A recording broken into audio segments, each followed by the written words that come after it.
디올류 산타페 아쉽게도 2.5 터보 모델입니다. 2023년 우리들의 라이프 스타일은 개개인마다 다 다양하죠. 그래서 그 다양한 라이프 스타일에 맞춰서 SUV라는 차가 큰 장점을 가지게 됩니다. 높은 지상고도 있을 거고요, 높은 시트 포지션, 그리고 적재 공간, 이런 것들에서 다양한 장점을 가지고 있기 때문에 SUV 시장은 꾸준히 성장을 해왔습니다. 그 안에서 산타페라는 모델은 뭐 국산 SUV 중에 대표 모델이라고 할 수도 있죠. 24년 동안 이렇게 바뀌어 오면서 이 산타페는 정말 많은 변화를 겪었는데요. 좀 어색하시죠? 저도 아직까지 적응이 되지 않는 디자인이라서 어색하긴 한데, 과연 현대자동차에서는 무슨 생각으로 만들었을까? 전기차로 넘어가는 시대에 산타페는 어떤 디자인이어야 할까? 그런 고민을 많이 했다고 하는데, 일단은 좀 새롭죠. 그리고 볼드하다고 해야 되나, 좀 강인한 선들이 많죠. 이번 산타페는 면을 강조한 패턴하고 비례감을 통해서 디자인을 하고 정말 최소한의 기능적인 요소로 디자인을 했다라고 보시면 됩니다. 모던하면서도 뭐 어쩌고 어려운 말 이렇게 하는 것보다 그냥 이제 좀 정통 SUV로 돌아왔다라고 보시면 돼요. 외형 디자인을 디자인할 때도 이 실내 공간을 최우선시 두고 만들었다고 합니다. 많이 궁금해 하시는 것들 중에서 방향지시등 논란이 있잖아요. 왜 밑으로 뺐냐라고 했을 때, 우리나라 법규상 방향지시등은 무조건 고정된 파츠에 붙어야 된다고 합니다. 테일게이트로 위로 올리게 되면 불법이 되는 거예요. 그러면 IX 같은 거 뭐 어떠냐? 그거는 안에 붙어 있잖아. 맞아요. 근데 그건 트렁크를 열면 그 안에 방향지시등이 있어요. 근데 그렇게 되면 이 면적이 더 좁아지는 거죠. 트렁크에 들어가는 공간이, 트렁크를 들어가는 공간이 동급의 최대이기 때문에 정말 넓어요. 그렇기 때문에 그 공간 자체도 용납을 할 수가 없었던 겁니다. 그리고 테일게이트를 디자인할 때 사이드로 열리는 거, 그리고 BMW X5처럼 크램쉘로 열리는 거, 다양하게 고민을 했지만 일단 사이드로 열리게 되면 그 안에 구조물이 더 붙어요. 크램쉘 형태로 열리게 되면 그 안에 또 모터가 또 들어가야 되고, 비용적인 측면, 그리고 기능적인 측면, 공간적인 측면을 봤을 때 지금 이렇게 열리는 테일게이트가 가장 최선이었다라고 보시면 되겠습니다. 그리고 전면에 니네는 왜 정체성이 없냐? 현대자동차 심니소 호라이즌이라고 얘기하더니 너네 뭐냐? 이런 얘기들이 있었어요. 근데 그건 1차원적인 얘기죠. 그냥 일자는 무조건 일자, 뭐 이런 게 들어가야 된다라는 고정관념에 저도 사로잡혀 있던 거죠. 생각을 해보시면 지금 이 앞에 들어간 H자, 이 램프는 이 산타페에 넣었을 때는 굉장히 좀 강인하게 보이기도 하고 존재감이 확 드러납니다. 근데 일자로 넣으면 뭔가 밋밋해요. 맞아요. 그렇게 딱 상상을 해보면 뭔가 밋밋해서, 산타페 자체가 크기가 크기 때문에 이 강인한 H자 형상을 넣을 수도 있었고, 그리고 세단에 혹시라도 추후에 H자가 들어가냐, 이거는 심사숙고를 해봐야 된다라고 얘기를 하더라고요. 디자인 같은 것도 얘기하셨으니까 측면 랜드로버랑 너무 닮지 않았나. 이거 말씀드린 게 하나 있는 게 구글 이미지 검색에서 랜드로버가 나오는 거예요. 그렇지. 디펜더가. 그렇지. 이게 뭐지? 했는데 어떻게 생각하시나요? 랜드로버를 닮았다. 표면적으로 보면 그렇죠. 뭐 부정할 수는 없죠. 이 앞에 측면 유리부터 뒷면이 끝나는 단까지가 일자로 그냥 매끈하게 빠져있기 때문에 더욱더 그런 느낌이 들 수도 있습니다. 근데 특정 브랜드를 따라 했다기보다는 바뀌어야 하는 트렌드를 조금 더 빨리 따라갔다고 보시면 돼요. 쉽게 생각하면 하나의 장르라고 장르라고 보면 되지. 생각하면 되겠네요. 그렇지. 우리가 코미디라고 해서 다 똑같은 코미디 영화가 아니죠. 그렇죠. 다양한 장르가 있듯이 그런 장르를 조금 바꿨다라고 보면 될 것 같아요. 뭐 이렇게 하면 또 현대 알바라고 하실 텐데 그거는 이제 너가 설명을 잘했다라고 저는 받아들이도록 하겠습니다. 디자인에 대해서는 이렇게 짧게 말씀을 드릴게요. 저번에도 디자인에 대해서 말씀을 드렸고, 다시 한번 시승차가 내려오면 더욱더 자세히 말씀을 드릴 건데, 가려울 만한 점들을 말씀드릴 수 있었던 것 같아요. 다음은 내장 디자인으로 넘어올게요. 일단 산타페가 디자인 과정에서 좀 특이했던 게, 원래는 이 앞에부터 디자인을 하잖아요. 그렇죠. 뒤에 붙어 있습니다. 공간을 얼마나 활용적으로 쓸 수 있느냐, 요걸 가장 고민했다고 해요. 그래서 뒤에서부터 앞으로 오는 디자인으로 특이하게 이렇게 했다고 합니다. 많은 분들이 2열을 접고 앉았을 때 헤드룸이 넉넉하냐 궁금해 하시는데, 넉넉해요. 그리고 평평합니다. 또 뭐 에피소드들이 있어요. 일단은 요 12.3인치 12.3인치 파노라믹 디스플레이, 요 끝단을 보면 꺾여 있습니다. 운전자 기준 오른쪽 어깨를 기준으로 설계했다고 해요. 왜냐면 이게 평평하면 가야 되거든. 그렇죠. 근데 꺾여 있으니까 저 팔이 짧거든요. 근데도 불구하고 끝까지 닫아. 이렇게 디자인을 했다고 하고, 저도 이제 맨날 욕하는 요 공간. 이제 지문 지문인식은 뭐 좋아요. 카페이랑 뭐 시동도 걸 수 있고 다양하게 개인화를 할 수 있기 때문에 좋지만, 여기에 뭐 다양한 의견이 있어요. 디스플레이 넣어주면 안 되냐. 여기에 디스플레이가 있다고 쳐봐요. 스티어링 휠에 가려서 안 보여요. 다양한 고민 끝에 여기서 만들었다라는 답변을 들을 수가 있었는데, 조금 더 다양하게 좀 만들어 볼 뭔가가 있었으면 좋겠는데, 그 아이디어를 저도 없으니까 말보다는. 또 하나가 무선 충전 트레이. 제 핸드폰이 제일 작은 SE2고요. 저는 아이폰 12 프로 맥스. 사이즈는 충분하고 이거에 많은 좀 역경이 있었다고 하더라고요. 또 안에서 내부적으로 뭐 얘기가 있었겠지. 뭐 그럼 옆에 탄 사람 건 엄마는? 뭐 이런 아빠는? 식으로, 그런 식으로 뭐 다른, 물론 이제 그 프레스티지부터 들어가긴 하지만 그렇죠. 너차라는 의견이 있었던 거죠. 그래서 두 개를 들어간 건데, 기어 시프트가 이쪽으로 옮겼기 때문에 요게 가능한 겁니다. 또 하나가 이 양방향 멀티 콘솔 트레이. 요게 진짜 별거 아닌 것 같죠. 상석에 누군가 하나 탔다고 치자. 물 달래. 이렇게 주면 와이프들이 삐져요. 이렇게 좀 위험하잖아. 네. 저희 앞을 봐야 되니까. 이렇게 하는 거지. 여기 넣어놓게 하고 여기서 알았어 빼갈게. 그렇게 빼는 겁니다.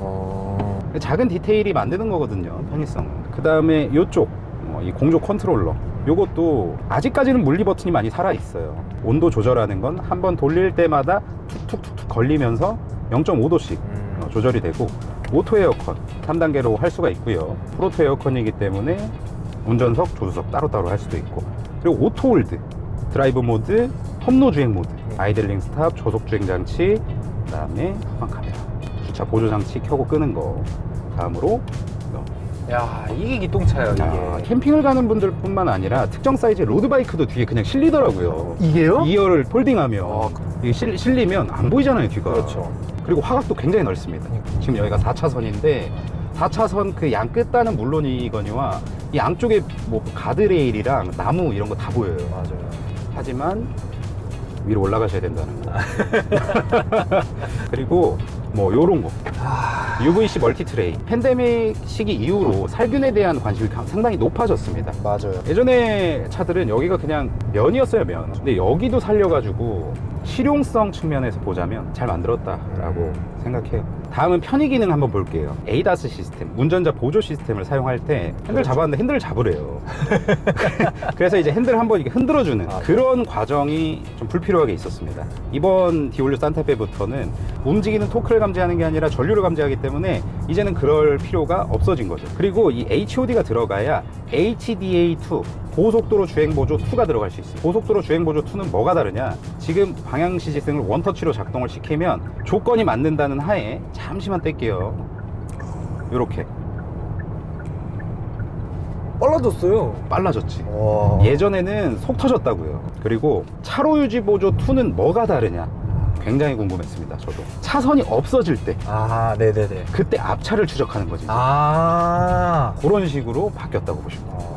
그리고 스마트 크루즈 컨트롤은 굉장히 좋아요. 솔직히 여러분들이 뭐 지금 76인데 이 버튼만 누르면 자동차 전용 도로나 고속도로에서는 내가 지금 달리고 있던 속도로 세팅이 되고요. 조향 보조까지 같이 켜지게 됩니다. 그리고 헤드업 디스플레이도 기존 산타페에 비해서 많이 커졌죠. 뭐 이제는 단속 정보 이런 것들 뿐만 아니라 내가 필요한 정보들까지 확 알려줄 수가 있고요. 그리고 2열도 전동으로 또 접이가 돼요. 트림에 따라 좀 다르겠지만 전동으로 접이도 되고, 그리고 아이소픽스, 요거 3열에도 있냐 궁금해 하셨던 분들이 있는데 있어요. 그래서 3열에도 카시트를 장착하실 수가 있습니다. 자, 다음은 승차감 되게 궁금해 하시잖아요. 승차감이라는 게 뭐 다양한 요소들이 종합적으로 구성이 돼서 만들어지는데, 첫 번째가 이제 진동 소음입니다. 이게 소음을 줄이기 위해서 루프렉의 형상도 바꿨고요. 그리고 이 사이드 유리 기본적인 두께도 바꿨습니다. 이중접 합차압 유리가 아니더라도 기본적으로 두께가 두꺼워졌고, 타이어도 흡음 타이어 사용해가지고 지금 자유로를 90km로 달리고, 물론 이게 110, 120 정도를 달리면 그때는 좀 모르겠지만 아직까지는 소음 때문에 힘들었다라고는 느끼지 못한 거예요. 맞아요. 소음 같은 거 가볼까요? 소음 한번 재보자. 가장 평상적인 도로에서 50 중반 정도, 55 정도. 저희 지금 뭐 통풍 시트도 틀어놨고 저는, 그런데도 55 데시벨 정도 됩니다. 저는 일단 MVH 측면에서는 가격 대비 훌륭하다라고 보여지고요. 실내 잡소리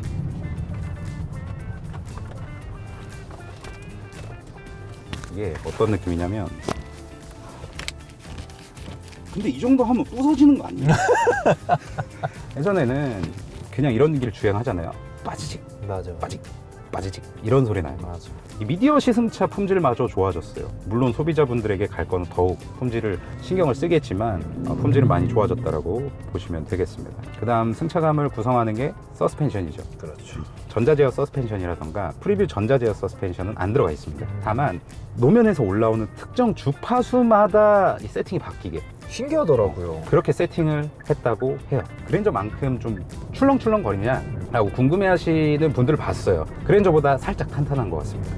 같은 생각이에요. 그지? 그랜저가 약간 더 물렁하고 1.6 터보 하이브리드랑은 약간 좀 세팅이 다를 수도 있겠지만 2.5 터보는 기본적으로 그랜저보다는 약간 탄탄한 편이에요. 그리고 또 하나가 쇼겁쇼버의 이 범프할 때 범프 스토퍼의 길이를 좀 줄여서 승차감을 좀 개선했다고 하고요. 이 부시가 또 중요하거든요. 서스펜션을 받아주는 이 부시를 고무에서 이제 하이드로 부시로 바꿔가지고 뭐 캠핑장 들어가거나 뭐 노지 뭐 이런 거 그렇죠. 하시는 분들 많더라고. 좀 더 편안한 승차감을 가져갈 수 있다고 봅니다. 승차감을 구성하는 그 다음 요소는 트랜스미션. 저는 정말 궁금했습니다. 도대체 습식 8단 DCT는 왜 그렇게 까이는가? 차가 문제인가? 운전자의 습관이 문제인가? 난 그게 너무 궁금했어요. 그래서 오늘 제대로 좀 한번 얘기를 해봐야겠다. 저속에서 정말 꿀렁거리는 혹은 꿀렁거려서 못할 정도냐 뭐 이런 거를 좀 얘기를 해볼 건데, DCT, 듀얼 클러치 트랜스미션이라는 건 어찌됐든 수동 변속기를 기반으로 만들어졌습니다. 예를 들어서 홀수단 1, 3, 5단이 있고 2, 4, 6단이 있다면 1단이 들어가 있는 상태에서 2단이 바로 물릴 준비를 하고 있는 거죠. 클러치를 밟으면 동력이 끊어지잖아. 맞아요. 근데 그 순간마저 없이 그냥 붙어버리는 건데, 이게 DCT 자체가 좀 스포츠한 차량들에 들어가잖아요. 그래서 많이 고민을 했을 겁니다. 근데 이 습식 DCT를 지금까지 저는 운전을 했을 때 안 꿀렁거린거든요. 맞아요. 그지? 와, 안 꿀렁거렸어요. 토크 컨버터 방식의 자동 변속기도 이렇게 운전하고 이렇게 세우잖아요. XLG를 과격하게 하면 안 좋을 수밖에 없어요. 지금도 걸려 있잖아. 그렇죠. 내가 이 엑셀의 컨트롤을 잘 못한다, 진짜 애매하게 하시는 분들이 있거든요. 자기는 아니라 그래요. 맞아. 근데 몰라. 발은 그렇게 하고 계세요. 그런 분들은 DCT가 싫을 수밖에 없죠. 그런 분들 전기차 타잖아요. 100% 팝니다, 차. 고장난 거 아니냐? 이거 진짜 이러잖아.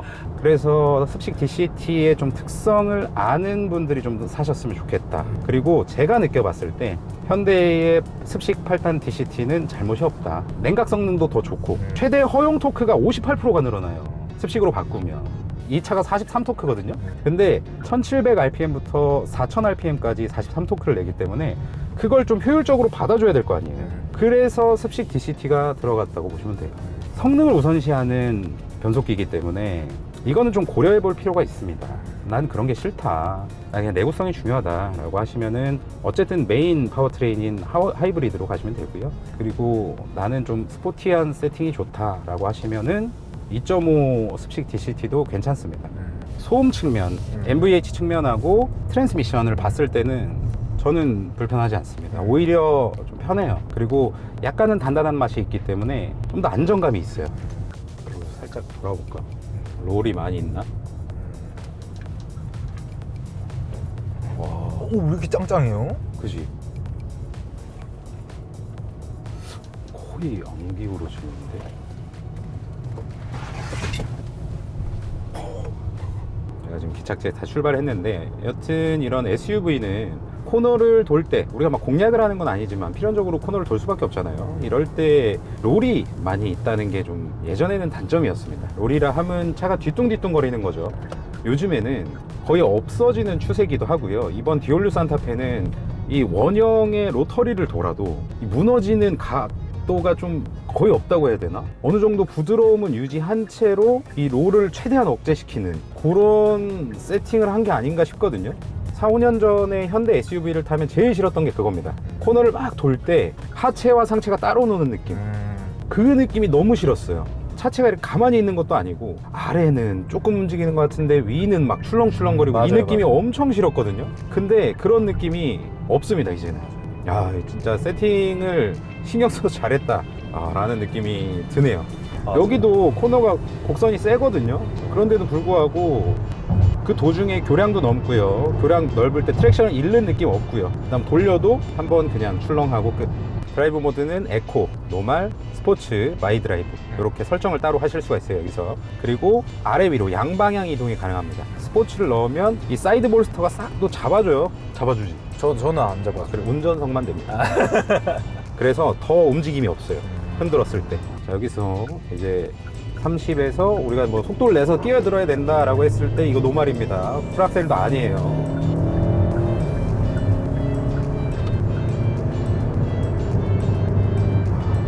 130까지도. 130이었어요? 근데 안정감 있지. 오, 속도감이 생각보다 없지. 네.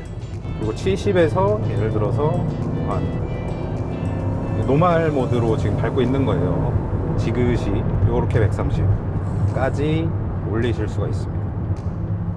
감속도 충분히만 브레이크를 밟아 주신다고 한다면 전혀 위화감이 없고, 악셀 페달의 민감도는 부드러워요. 역시 현대의 그 패밀리 SUV라서 그런지는 몰라도 좀 부드럽고, 자, 그 다음에 스포츠, 나 오늘 좀 쏘고 싶다 그런 차는 아니지만 네, 여기 풀악셀 밟았습니다.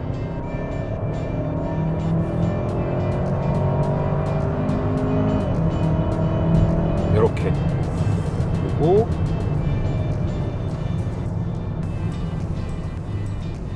좀 부드럽게 감속을 했는데 이 노즈 다운도 심하지 않습니다. 오, 맞아요. 이거는 부족함이 없는 것 같아요. 일반적으로 우리가 타고 다닐 때 200마력 중반 정도만 돼도 잘 나간다라고 생각을 합니다, 사람들이. 근데 281마력이고 43토크이기 때문에 전혀 그런 게 없고, 50km까지 올라갈 때 뭐 경쾌하냐 답답하냐, 경쾌합니다. 상당히 경쾌하고 어느새 올라갔나 싶을 정도로 변속도 빠릿빠릿하면서 밀어주는 힘이 좋기 때문에 이건 괜찮네요. 여기도 돌아 나가 봐도 아까 말했던 이 롤이 없다는 거. 여기처럼 코너 센 곳이 어디 있어요? 맞아요. 와, 이거는 뭐. 그리고 터보 이 빨아들이는 이 소리도 좋다. 알지? 그러니까 희한하네요 이게. 이 엔진음이 짜증나지가 않아요. 쥐어짜고 막 살려달라고 애원하는 엔진음이 아니에요. 여기서도 살짝 그냥 밟아도 엔진 괜찮지 않냐? 엔진 느낌도 좋고 질감도 좋아요. 맞아요. 확 치고 올라갈 때 핸들 털리는 거나 그런 거 없어요? 보통은 처음에 빡 밟으면 토크 스티어가 좀 발생하기 마련이거든요. 없습니다. 없어요. 그거는 아마도 소렌토 이전 모델, 페이스리프트 전 모델부터도 많이 없었는데 더욱더 개선을 했겠죠. 핸들이 털리거나 혹은 브레이크 밟았을 때 핸들이 털리거나. 전혀 없네요. 1도 없어요. 힘도 안 준 거예요, 이거. 그냥 자, 이렇게 딱 밟았을 때 바로 튀어나가진 않아요. 배기가스를 순환시켜서 터보를 돌려야 되기 때문에 바로 튀어나가진 않고, 터보렉은 어느 정도 있는 편입니다. 한두 타이밍 정도 있는 편인데 너무 빨리 튀어나가잖아요. 애기 토해요. 스포츠 세팅으로 나온 SUV, 스포츠 SUV들도 컴포트 모드에서는 이 정도 터보렉 정도는 있습니다. 스포츠 플러스에서는 없을지언정. 스포츠로 놔보고 한 번 더 해보면 약간 터보렉이 줄어요. 그러네요. 그리고 RPM을 좀 높게 쓰고 엑셀에서 바를 때도 한 3,800, 900 정도의 RPM을 유지하고 다시 밟았을 때는 터보렉 없이 꾸준히 좀 밀어주는 요 정도의 가속감을 보여준다고 보시면 됩니다. 자, 이제 이렇게 밟으면은 연비가 이제 녹죠. 그래서 이제 에코 모드로 보통 다니시고 아니면은 이렇게 노말 모드로 다니실 텐데, 일단 하이브리드의 인증 기준 연비는 14.3km입니다. 리터당. 근데 그거랑 비교를 해보자면 그게 인증이 될지 안 될지, 얼마 인증이 될지 모르지만 가솔린은 하이브리드의 66% 수준의 연비라고 보시면 돼요. 지금 저희가 타고 있는 모델이 디올류 산타페 이제 2.5 터보 가솔린, 가장 높은 캘리그라피 21인치 휠 박혀 있는 건데 복합 연비가 9.4km/리터, 도심이 8.2, 고속이 11.3입니다. 21인치가 아니고 18인치 타이어가 들어간 경우에는 약간 더 높긴 해요. 복합 9.7, 도심 8.5, 그리고 고속이 11.6입니다. 물론 타는 스타일마다 연비는 다 달라질 수 있겠죠. 그래서 이번 메인 파워트레인이 하이브리드라고 말씀을 드리는 거예요. 이미 한 8월 21일 기준으로 했을 때 하이브리드가 66%의 개량률을 가지고 있었습니다. 그리고 앞으로도 더 올라갈 거예요, 아마도. 그래서 대기간이 많이 늘어날 텐데, 그러니까 지금 휘둘리지 말고 하실 분들은 빨리 하셔야 빨리 받죠. 맞아요. 진짜 앞에 5만 명 있다. 그 다음으로는 이제 연비는 여기까지 말씀드리고, 결함이 없냐, 요거 열면 떠냐. 안 떠네요? 안 떴는데요. 정말 많은 부품들이 모여서 자동차라는 물건이 만들어지는데, 물론 저는 전문가는 아니지만 저는 그렇습니다. 100%의 완성도를 가지고 나올 수 있는 브랜드는 없을 거고요. 운행하시는 환경이 모두 다 다르고 운행하시는 스타일도 다르고 불량이라는 건 항상 있을 수 있다고 생각하거든요. 그래서 저는 그렇습니다. 문제가 있으면 서비스 센터에서 해결을 받을 수 있다면 그렇게 화가 안 나요. 그냥 뭐 현대? 급발진이래. 몰라. 급발진이야. 몰라. 이거 뭐라는 줄 알아? 운구차에 그냥 급발진 나서 죽으면 되겠네. 이따위 얘기를 하나, 이따위 얘기를. 사람이냐 그게? 아무리 온라인이라도 앞에서 못할 말은 쓰지 마세요. 비판을 하는 건 좋아요. 비난을 하는 건 안 좋은 거예요. 비난을 할 때 보통 메신저를 까잖아요. 메시지를 까는 게 아니라, 예를 들어서 저 새끼 헌빠야. 저 새끼 돈 받았네. 돈 받았으면 좋겠어요. 돈 받으면 좋죠. 한번 받아봤어요. 근데 좋은데, 비난은 상대방을 그냥 무조건 무너뜨리는 게 목적이잖아요. 비판은 좀 더 건설적으로 해결 방법을 찾아나가는 과정 중에 하나입니다. 그래서 여러분들도 어떤 영상을 볼 때 편협한, 이분법적인 그런 사고를 가진 영상 말고 좀 더 열린 사고를 가진 그런 영상, 그런 거를 거르는 것도 요즘 시대를 살아가는 똑똑한 삶의 자세라고 볼 수가 있습니다.